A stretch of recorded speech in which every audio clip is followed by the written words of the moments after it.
न रात दिखाई देती है न दिन दिखाई देते हैं, पिता को तो बस परिवार के हालात दिखाई देते हैं। परिवार के चेहरे पर ये जो मुस्कान हंसती है, पिता ही तो है जिसमें सबकी जान बसती है।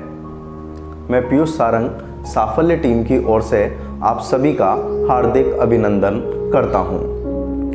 पिता आपके जीवन की एक अनमोल धरोहर।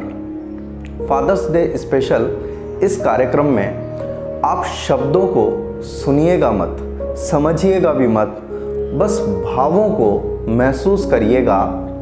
ये कहीं ना कहीं आपके ही जीवन का एक पक्ष है जिसे आप जितना महसूस करेंगे, जितना भावों से जोड़ेंगे, उतनी अच्छी, उतनी सुखद अनुभूति आप सबको होगी।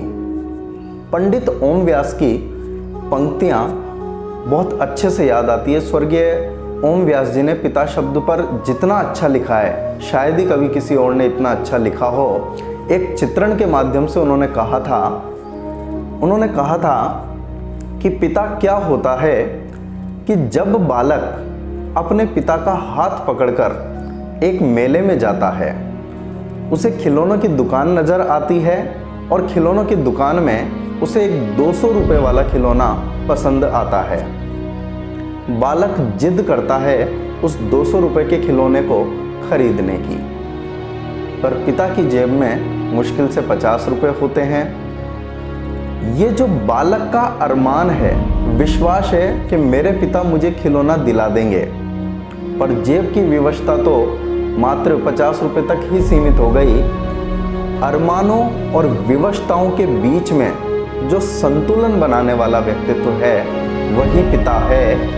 और इसी पिता के लेकर पंडित ओम व्यास जी ने बहुत अच्छे शब्दों में कहा है, पिता अप्रदर्शित अनंत प्यार है, पिता है तो बच्चों को इंतजार है, पिता है तो ढेर सारे सपने हैं, पिता है तो बाजार के सब खिलौने अपने हैं।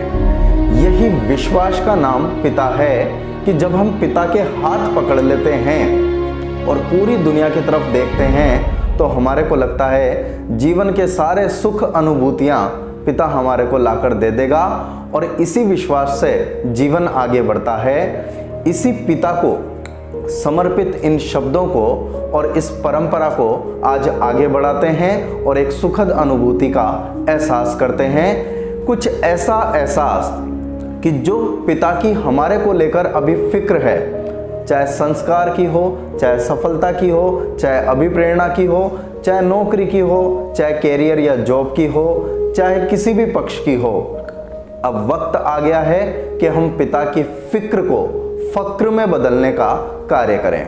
तो शुरुआत करते हैं एक छोटे से कथानक से, एक माध्यम से। एक पेड़ था, उस पेड़ के पास एक नवजात शिशु खेला करता था और पेड़ बड़ी उसकी केयर करता था और शिशु को भी बड़ा अच्छा लगा करता था। वक्त निकलता रहा, शिशु धीरे धीरे बड़ा होने लगा और पेड़ भी धीरे धीरे और बढ़ने लगा। जब वो शिशु बाल्यावस्था में आया, बालक बन गया, तब उसने पेड़ से कहा कि मेरा तुम्हारे पास खेलने में मन नहीं लगता, अब मैं तुम्हारे पास 24 घंटे नहीं रहा करूँगा, मुझे खिलौने चाहिए। पेड़ ने कहा बिल्कुल ठीक है, तुम ऐसा करो, मेरे पेड़ के फल तोड़ के ले जाओ और इन्हें बेचकर जो भी पैसा मिले उससे खिलौने ले आओ, पर खिलौने लाकर मेरे पास ही खेलना, क्योंकि मुझे तुम्हारा साथ अच्छा लगता है। बालक ने वैसा ही किया, फल बेच दिए, खिलौने ले आया और पेड़ के पास आकर खेलने लगा। पेड़ को बड़ा अच्छा लगने लगा। पेड़ ने कहा चलो कम से कम मेरे पास तो है। और वक्त निकला, अब बालक 7 दिन में, 8 दिन में एक बार पेड़ के पास आता। पेड़ ने कहा तुम मुझसे दूर क्यों हो रहे हो? उसने कहा अब मैं पढ़ाई करूँगा, मैं बड़ा हो गया तो मुझे और पैसों की ज़रूरत है। पेड़ ने कहा कोई दिक्कत नहीं है, तुम ऐसा करो, इस बार मेरी पत्तियाँ और फूल भी ले जाओ और इनको बेचकर जो पैसे मिले उनसे अपनी पढ़ाई की व्यवस्था करो। बालक ने वैसे ही किया और बालक अब 6-7 दिन की बजाय रोजाना पेड़ के पास 5-6 घंटे बैठकर पढ़ाई करता और पेड़ को और अच्छा लगता। उसे ये बस एहसास था कि कम से कम मेरे पास तो है, मेरी निगाहों के सामने तो है। वक्त निकला वो बालक किशोरावस्था में पहुंचा। अब उसने कहा कि मैं अपना व्यवसाय प्रारंभ करूंगा, मुझे और पैसे चाहिए। पेड़ ने कहा कोई बात नहीं, मैं तुम्हारे लिए ये व्यवस्था भी करूंगा, तुम मेरी सारी टहनियाँ काट के ले जाओ और इनसे जो पैसे मिले उनसे अपना व्यवसाय प्रारंभ करो। और वैसा का वैसा ही बालक ने किया और पेड़ के पास ही व्यवसाय प्रारंभ किया। अब बालक महीने में 1 या 2 दिन पेड़ से मिलता। पेड़ से बालक धीरे धीरे दूर जाता जा रहा था और पेड़ उसके लिए सारी सुविधाएं जुटाता जा रहा था। फिर वक्त निकला। अब बालक पूरा युवक बन चुका था। उसने कहा कि मैं अपना गृहस्थ जीवन आरंभ करूंगा, शादी करूंगा, मुझे और पैसे चाहिए। पिता ने और पेड़ ने इस संदर्भ में यही सोचा तो पेड़ ने कहा कि तुम अब एक काम करो, मेरी सारी टहनियाँ, सारे फूल, सारी पत्तियाँ और सारे फल ले जाओ और अपनी जीवन की शुरुआत करो, गृहस्थ जीवन का आरंभ करो। युवक ने वैसा ही किया और यही कार्यक्रम आगे चलने लगा। अब बहुत वक्त के बाद, मतलब लगभग साल या 2 साल में वो पेड़ के पास आता। पेड़ बड़ा दुखी होता कि ये बचपन से लेकर जैसे आगे बढ़ते जा रहा है, पता नहीं क्यों मुझसे दूर होता चला जा रहा है। अब वो युवक साल या 2 साल में एक बार आता और अपनी ज़रूरतें पूरी करता। और वक्त निकला, लगभग वो 30-35 साल का पूरा वयस्क हो गया। अब उसने आकर पेड़ से कहा कि मुझे और पैसों की ज़रूरत है, मैं काम करते करते थक गया हूँ, मैं घूमने के लिए जाना चाहता हूँ। पेड़ ने कहा कोई बात नहीं, पर अब मेरे पास सिर्फ तना है, इस तने को काटो, नाव बनाओ और घूमने के लिए निकल जाओ। ऐसा ही हुआ और वो तने को काट कर ले गया, पूरी यात्रा करी, घूमा फिरा और लगभग 4-5 साल बाद लौटा। अब पेड़ पूरी तरीके से जर्जर हो चुका था। पेड़ की सिर्फ जड़ें रह गई थी, पेड़ सूख चुका था, ठूंठ में बदल चुका था। अचानक वो युवक पेड़ के पास आता दिखाई दिया। पेड़ को धुंधली धुंधली आंखों से कुछ नज़र आने लगा, पर वो समझ नहीं पाया कि यह कौन था। जैसे वो युवक पास आया, उसने पेड़ को देखा और पेड़ से कहा कि मुझे तुम्हारे पास विश्राम करना है, मुझे थोड़ा समय दो। पेड़ ने कहा मेरे बेटे, मेरे पास अब तेरे को देने के लिए कुछ भी नहीं है, जो कुछ था मैं सब कुछ तुझे दे चुका हूँ, अब मेरे पास बस ये जड़ या ठूंठ है, इसका क्या करेगा। उसने कहा अब मुझे कुछ चाहिए भी नहीं, बस अपनी जड़ में ठूंठ में सर रखकर सो जाने दो, बस इससे बढ़िया मुझे कोई और अनुभूति नहीं होगी। और पेड़ के जड़ों पर वो सर रखकर सोने लगा। दोनों की अश्रुधारा बहने लगी, सारे शिकवे गिले दूर होने लगे और उसे एक अजीब सा सुकून मिला जो उसे भागती दौड़ती ज़िंदगी में कभी नहीं मिल रहा था। और दोनों के शिकवे गिले दूर होते गए, दोनों अश्रुधारा बहाते चले गए और दोनों को बहुत सुकून मिला, बहुत अच्छा एहसास मिला। पेड़ को लगा कि जैसे वो नवजात शिशु उसके पास वापस लौट आया हो। और सही बात ही तो है, सारी दुनिया के पीछे भागते रहते हैं, सब कुछ अच्छा लगता है, पर लास्ट में सुकून अपनी जड़ों में ही मिलता है, अपनी ज़मीं पर ही मिलता है। और किसी ने बहुत खूबसूरत शब्दों में कहा है, नई नई आँखों को हर मंज़र अच्छा लगता है, नई नई आँखों को हर मंज़र अच्छा लगता है, सारी दुनिया घूमी लेकिन सिर्फ घर अच्छा लगता है, लेकिन सिर्फ घर अच्छा लगता है। बिल्कुल सही तो कहा है दोस्तों, जब सारी दुनिया की भाग दौड़ में भाग लेते हैं तो सुकून तो अंत में घर में और पिता की छाँव में ही अच्छा लगता है। यह पेड़ और कोई नहीं, आपके हमारे पिता ही तो हैं। और ये कहानी हम में से हर व्यक्ति के जीवन की कहानी है। कभी इसे महसूस करके देखिएगा, हो सके तो पिता के साये की छाँव में बैठकर देखिए, शायद ज़िंदगी का सबसे ज़्यादा सुकून आपको वहीं पर मिलेगा। और पिता शख्सियत ही ऐसी है, वो उस पेड़ की तरह ही है जो जन्म से लेकर अपने जीवन के अंतिम क्षण तक अपनी संतान का सपोर्ट करती है, जब चाहिए जो चाहिए जितना चाहिए आपको लाकर देती है। पर यही तो सोचने का विषय है कि हम उसे बदले में क्या देते हैं, हम उसे कैसे एहसास कराते हैं कि उसने हमारे लिए इतना त्याग किया, इतनी तपस्या की, इतना समर्पण दिया, पर क्या हम बदले में उसे उतना कुछ दे पाए क्या? नहीं ना।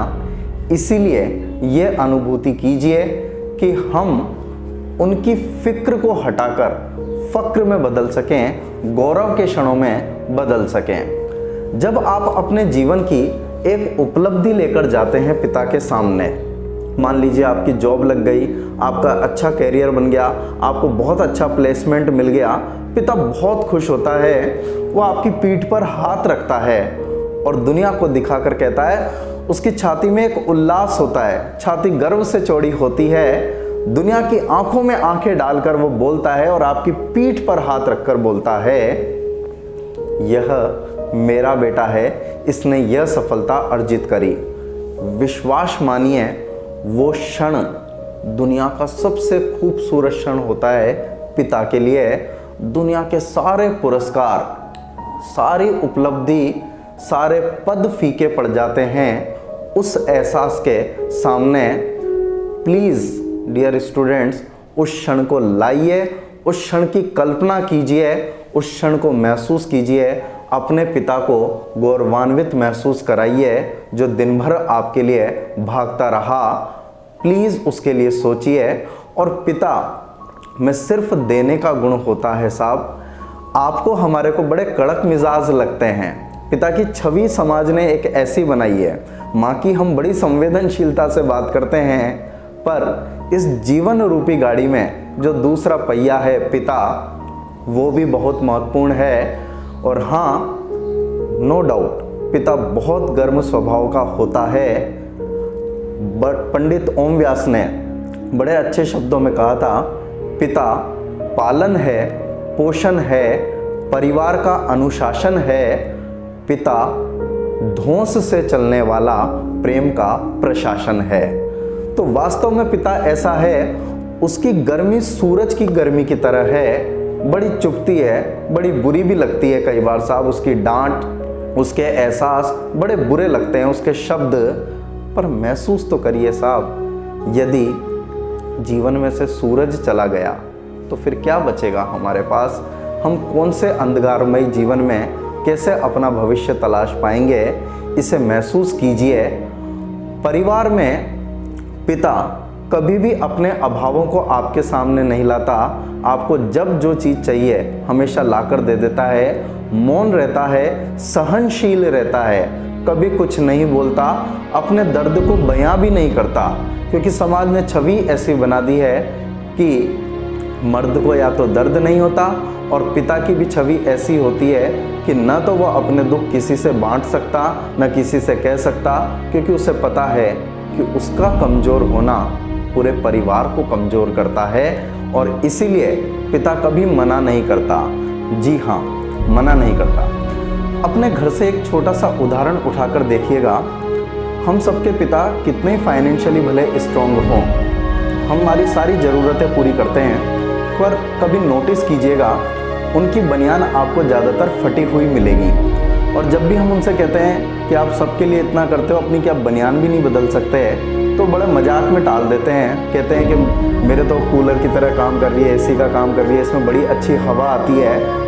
पर किसी ने बहुत खूबसूरत शब्दों में इस बात को अभिव्यक्त किया है और कहा है कि आपके नसीब के छेद जो अपनी बनियान में धारण कर ले, उस शख्सियत को पिता कहते हैं।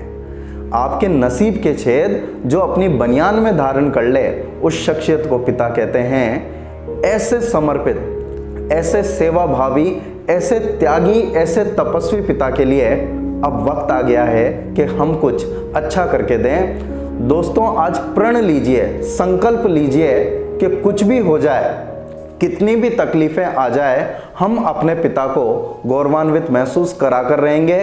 कितनी ही धैर्य की परीक्षा हो, कितने ही संकट आए, पर हम हर हाल में सफलता हासिल करके देंगे और वो गौरवमय क्षण हम लाकर देंगे जब पिता हमारे पीठ पर हाथ रखकर कहेगा कि यह मेरा बेटा है। और पिता इतने बड़े विश्वास का नाम है, हमें ज़िंदगी में जब भी तकलीफ आती है हमारी पीठ पर आकर हाथ रख देता है और कह देता है बेटा चिंता मत कर, बिटिया चिंता मत कर, मैं हूं ना।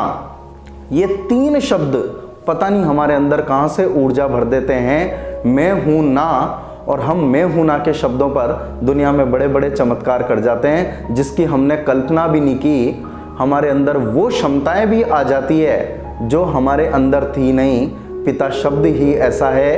पिता एक भाव की अनुभूति है, एक शब्द नहीं है, एक एहसास है, एक ऊर्जा है, एक उत्साह है, एक अभिप्रेरणा है। आप इसे महसूस करके देखिए।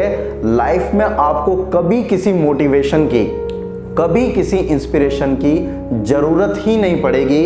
यदि आप पेरेंटल फैक्टर को यहां से महसूस करने लग गए तो मैं दावा करता हूं, वादा करता हूं, आपको लाइफ में किसी और पक्ष की जरूरत नहीं है। आप हमेशा अपने ट्रैक पर चलेंगे, आप जिंदगी में कोई गलत काम नहीं करेंगे, आपको हर हाल में सफलता मिलेगी ही मिलेगी।